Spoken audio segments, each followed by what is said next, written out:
So I'm sure you're aware that we had a special contest this week to celebrate our parish feast day, the Nativity of the Blessed Virgin Mary. We decided to bake birthday cakes for her in honor of the Blessed Virgin Mary. So Father Christian, this was his idea. I think it's a brilliant idea to have this unique way to express our Marian devotion by baking her a birthday cake.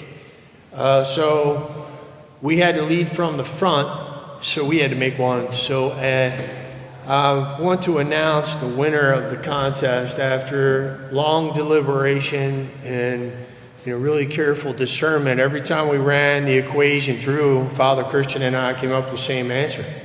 We won. I'm just kidding. Tell you, it was a neat experience, a neat way to express it. I really felt like it was a touching, heartwarming experience. Baking a cake for the first time in my life, and then with doing it for the Blessed Mother and having her statue there while we're making her a cake. I don't know, it was really touching, devotional expression. Very personal. There's something very personal about that personal touch. She was touched by that. Our parish, and these people are making cakes for her. What mother would not be touched by that? I'm proud of their creations. So anyway, but I also had low expectations when I put it in the oven. Okay, because when we were pouring that sticky, chunky, sludge-like goo into the pan, but it was legit. There was like flour and eggs and stuff in there. Okay, it wasn't Duncan Hines.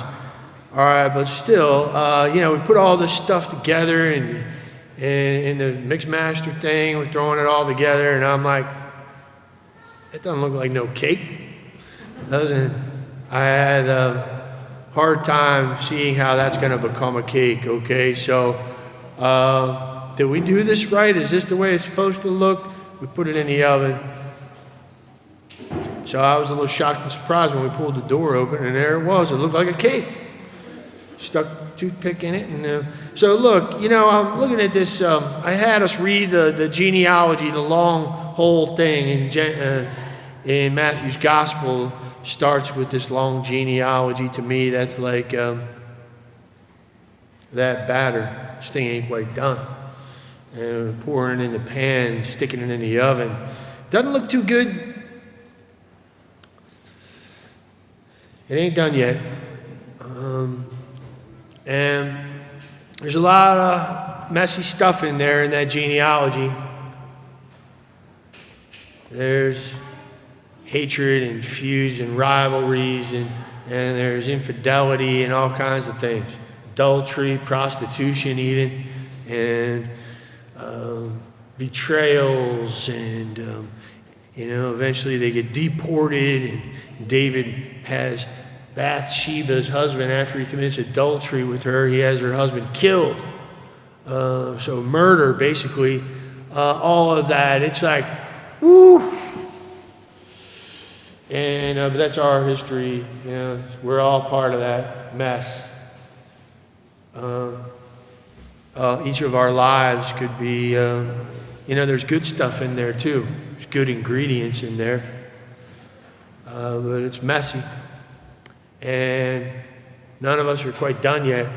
Well, today we're celebrating somebody who was done. And she got pulled out of the oven and she was done. Today we're celebrating the day she came into this world. And that cake, that was the sweetest cake ever. This Blessed Virgin Mary.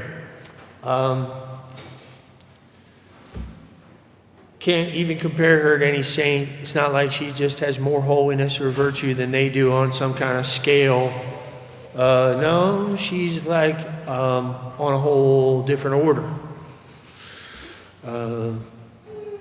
She receives from the church hyperdulia. Okay, dulia is just praise and honor, veneration we give to the saints. But we afford her a special type of veneration that it far exceeds the saints. Why? Because all her virtues combined exceed all the saints and all their virtues together. Okay, the Blessed Virgin Mary gives us a foretaste, a glimpse of where this whole thing's going, of the finished work of grace. When it's complete and we are in the kingdom of heaven, we can't imagine what that's going to look like. Eyes not seen, ears not heard, but we know it's going to be greater than John the Baptist. And he was the greatest, our Lord said in Luke 7:28, among those born of women, none is greater than John.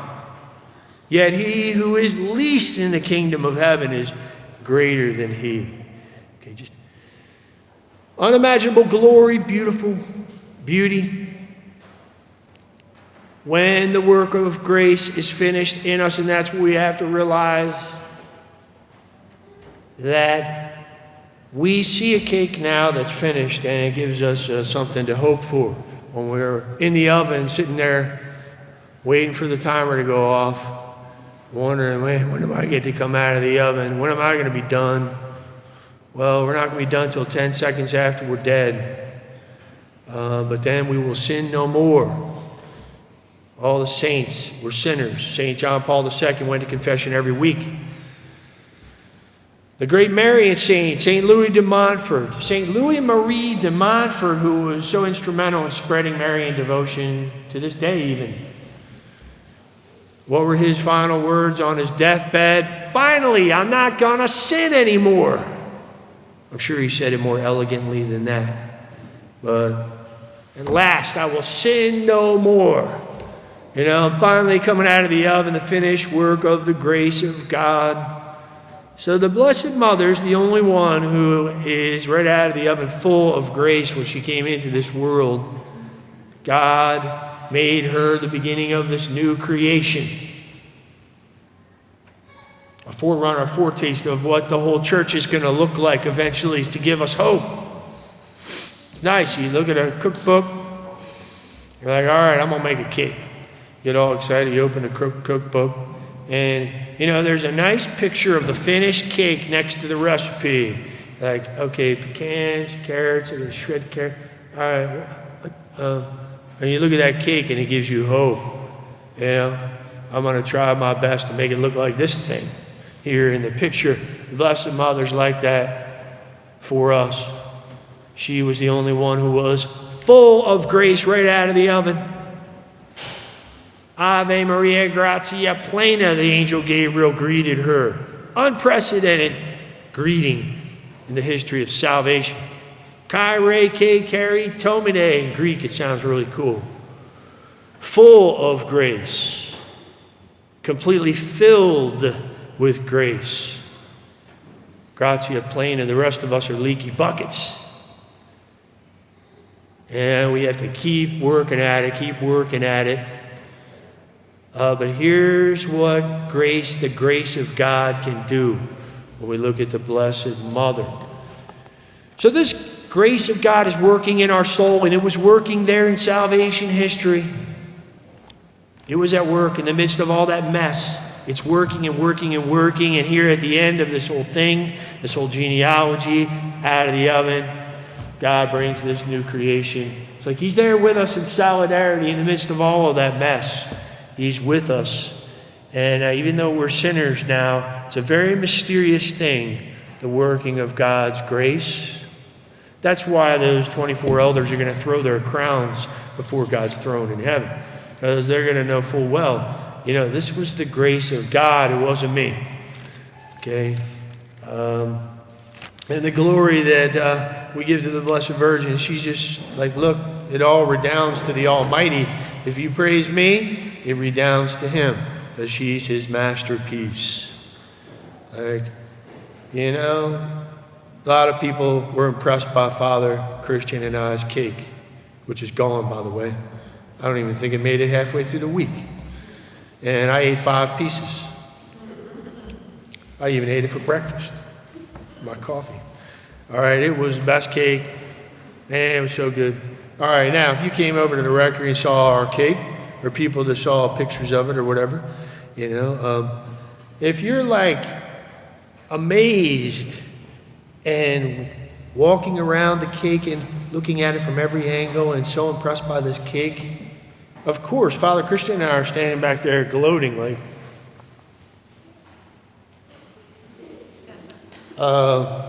it redounds to us because we are the ones, the authors of that cake. We created it. So rather than detract from the glory and praise of God's majestic power, creativity, He is the author. He cooked that cake, the Blessed Virgin Mary. That's why she says, look, I am most blessed because grace is a gift from the Almighty. She knows her whole being is a gift from God. And she's the only one who perfectly received it to where there was no obstacle, no impediment to the grace of God in her soul. Nothing.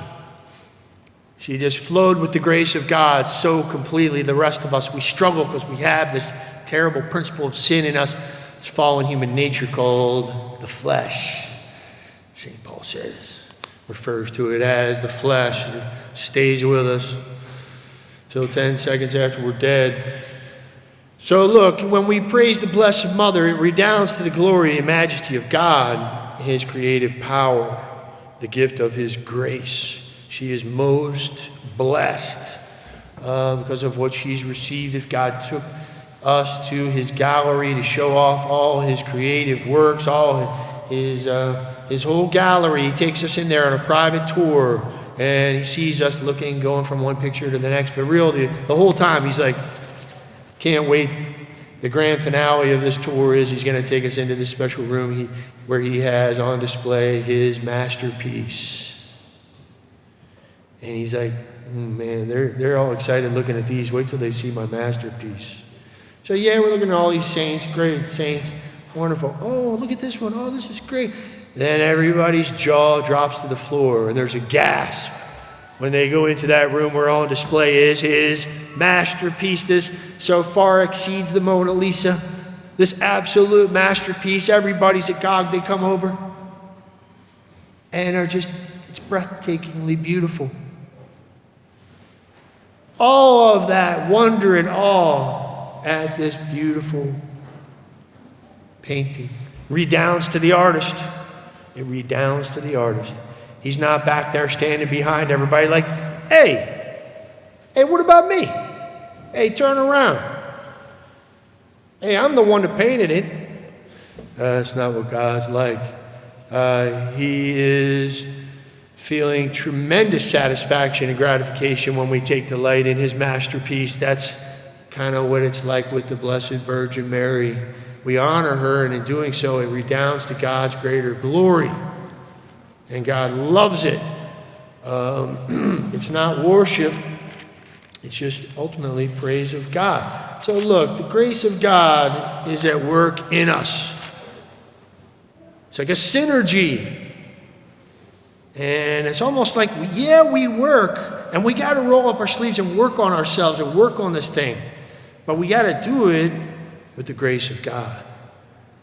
That is tricky and takes humility to get ourselves out of the way in a certain sense and remove all the obstacles and impediments to the grace of God. So we're working, yes, we're working.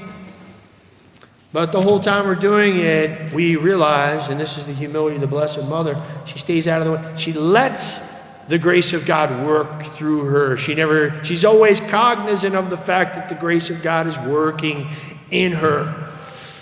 St. Paul is aware of this in his letter to the Corinthians, the first letter, chapter 15. He goes, this is like the great chapter where he talks about the resurrection and makes these amazing points in here where at first he's saying, look, I worked harder than any of the other apostles. You know, it almost sounds like he's tooting his own horn.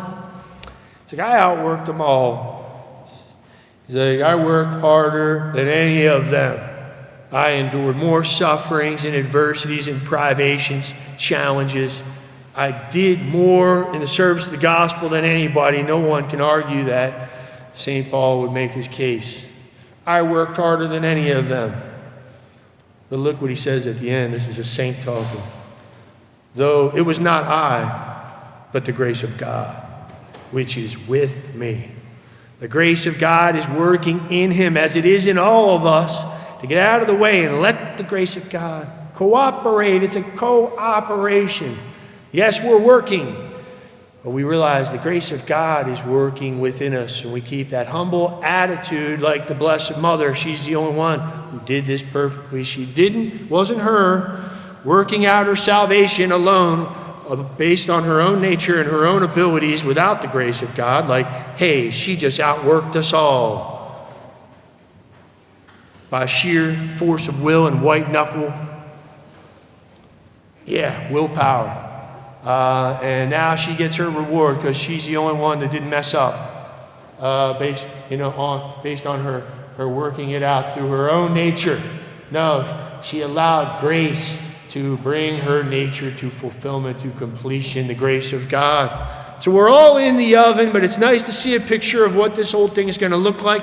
And in that very same chapter, I love it, St. Paul describes this state in heaven when everything is brought to completion and everything is made subject to Christ the King.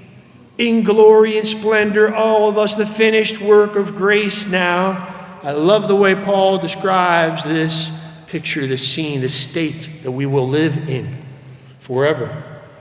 He says very simply at that moment, God will be all in all.